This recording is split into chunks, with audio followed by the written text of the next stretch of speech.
Coming up next on YCU News, Sunapee opens a new covered bridge on the Sugar River. A Vermont woman is charged with assaulting a police officer. And Hartford police charge a woman for providing false reports on an alleged stabbing. For more news, weather, and sports, it's time for YCU, your local view. Now, your daily digest of the Dartmouth-Lake Sunapee region and central Vermont. News, sports, weather, public affairs, and all that's happening in our area. The news on YCU, your local view. Good evening. I'm Rose Spillman.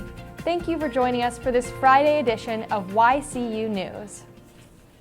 A new covered bridge over the Sugar River will be dedicated tomorrow in Sunapee.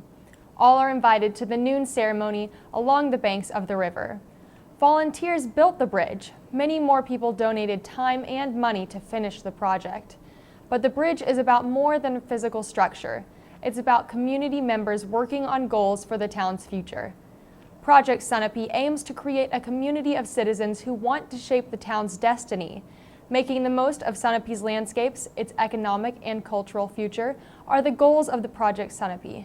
To learn more about Project Sunapee, email questions to info@projectsunapee.org. Governor Maggie Hassan today congratulated graduates of the 161st class of the New Hampshire Police Academy. The newly appointed police officers and their families heard Hassan's remarks during a 2 p.m. ceremony in Concord. Hassan thanked the 59 officers for their commitment to the public service and safety. 6 of the 59 new officers are women. There is financial support in the state's budget to further support officers' work. The state budget passed in June includes money to hire more state troopers. Funding for investigations of unsolved crimes also is part of the budget. A 47-year-old Vermont woman is charged with assaulting a police officer after the trooper pulled her over for driving a lawnmower on Interstate 89. The trooper wanted to know why Colleen Shawn Kilbreth was riding a lawnmower on the highway Thursday evening. It was about 10 minutes before 7 p.m. when the trooper caught up with Kilbreth near Exit 1, northbound on I-89. That's the Hartford, Vermont exit. Hartford police brought Kilbreth to the police station and issued her a citation. Kilbreth, a Quechee resident, is scheduled to appear on the assault charge in Windsor Superior Court on October 29th. Hartford, Vermont police say a 40-year-old resident of that town filed a false report that she had been stabbed by a homeless man on Sunday night. Crystal Preston told police that around 8:30 p.m. on Sunday, a man pulled a knife on her and forced her to drive from Lebanon, New Hampshire to White River Junction, Vermont. When in Vermont, Preston alleged the man stabbed Preston several times in her right leg and left and right arms. As they struggled in the car Preston drove. Hartford police worked with the Hartford Fire Department and Lebanon Police and Fire Departments during an investigation of Preston's report. Officials determined Preston injured herself. Police on Tuesday afternoon charged Preston with 3 charges of providing false reports to law enforcement officers. Preston was released and ordered to appear October 22nd in Windsor Superior Court.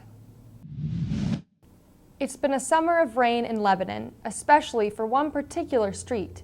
Now, that same road will again be getting some attention on Sunday. Lebanon, New Hampshire Public Works crews are installing a new water line on Slayton Hill Road. Work is set to begin at 7 a.m. and continue throughout the day. Slayton Hill Road and Dulac Street will be the focus of the weekend project. Much of Slayton Hill Road was washed out due to the summer's rainstorms. Anyone with questions about Sunday's project are asked to call the Lebanon DPW at 603-448-3112.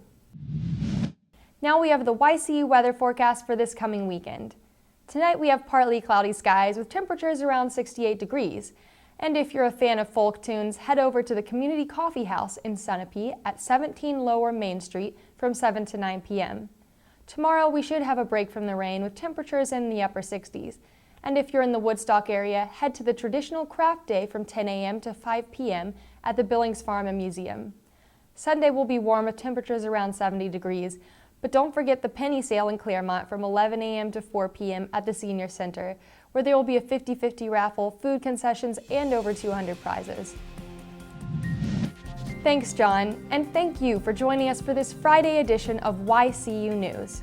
Don't forget to like us on Facebook and follow us on Twitter at YCU Now for all of the latest weather forecasts and stories. And you can watch our programs anytime online at www.ycunow.com. I'm Rose Spillman for YCU, your local view. Good night.